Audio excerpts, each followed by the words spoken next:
Hello ನಮಸ್ತೆ. ಇವತ್ತೊಂದು super tips ಅನ್ನ ನಿಮ್ ಜೊತೆ ಶೇರ್ ಮಾಡ್ತಾ ಇದ್ದೀನಿ.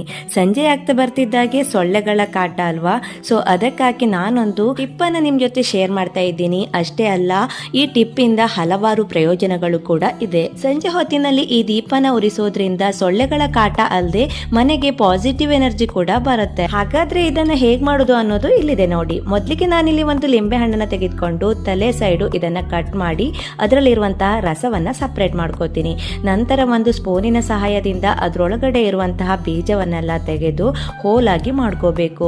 ಅದರಲ್ಲಿರುವಂತಹ ರಸವನ್ನೆಲ್ಲ ತೆಗೆದಾದ್ಮೇಲೆ ಅದಕ್ಕೆ ನಾವು ದೀಪ ಹಚ್ಚುವಂತಹ ಆಯಿಲ್ ಅನ್ನ ಹಾಕೊಳ್ಬೇಕು. ನಂತರ ಅದಕ್ಕೆ ನಾನಿಲ್ಲಿ ಲವಂಗ ಕೂಡ ಹಾಕೊಳ್ತಾ ಇದ್ದೀನಿ, ಹಾಗೆ ಒಂದು ಕರ್ಪೂರವನ್ನು ಕೂಡ ಹಾಕಿ ನಂತರ ಅದಕ್ಕೆ ಬತ್ತಿಯನ್ನ ಹಾಕಿ ದೀಪನ ಹಚ್ಕೋಬೇಕು. ಲವಂಗ ಹಾಕೋದ್ರಿಂದ ಪಾಸಿಟಿವ್ ಎನರ್ಜಿ ಬರುತ್ತೆ. ಸೊ ಈ ಟಿಪ್ ಇಷ್ಟ ಆದ್ರೆ please like, share and comment. Bye bye.